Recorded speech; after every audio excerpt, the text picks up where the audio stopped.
अमित शहांनी लोकसभेत 130वे घटना दुरुस्ती विधेयक मांडलं। 130व्या घटना दुरुस्ती विधेयकावरनं लोकसभेमध्ये गदारोळ।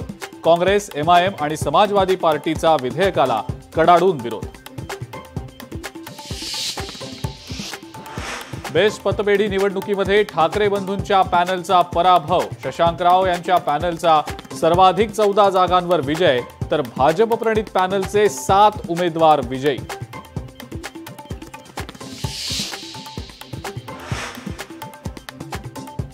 मंत्री संजय शिरसाट यांनी 5,000 कोटी रुपयांचा जमीन घोटाळा केल्याचा आमदार रोहित पवारांचा संजय शिरसाट यांच्यावर गंभीर आरोप।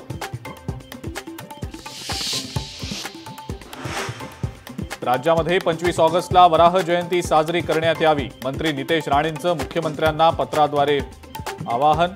सणांना कुणी विरोध केला तर हिंदू समाज अचूक प्रत्युत्तर देईल। नितेश राणेंचा रोख नेमका कुणाकडे? महाराष्ट्र पोलीस दलात लवकरच मेगा पोलीस भरती। 15,631 पदांसाठी शासन निर्णय जारी। रिक्त 100% पद भरतीचा फडणवीसांचा निर्णय। राज्यातल्या 1,183 जिल्हा परिषद महिला कर्मचाऱ्यांनी लाटला लाडकी बहीण योजनेचा निधी। राज्यातल्या सर्व जिल्हा परिषद सीईओजना कारवाईचे आदेश। देशामध्ये ऑनलाईन गेमिंगवर बंदी येण्याची शक्यता। केंद्र सरकार लवकरच विधेयक काढणार।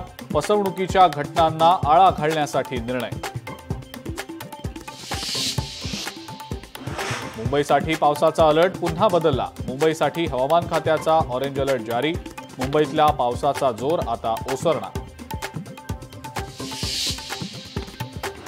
पुण्यातल्या एकता नगरला पुराचा विळखा। अनेक सोसायटी पाण्याखाली। आपत्ती व्यवस्थापन एनडीआरएफ पथकं तैनात। पावसामुळे मुठा नदीलाही रौद्र रूप। सततच्या पावसानं रायगड जिल्ह्याची पाण्याची चिंता मिटली। हेटवणे आणि मोरबे धरण ओव्हरफ्लो। आजूबाजूच्या गावांना पुराचा धोका।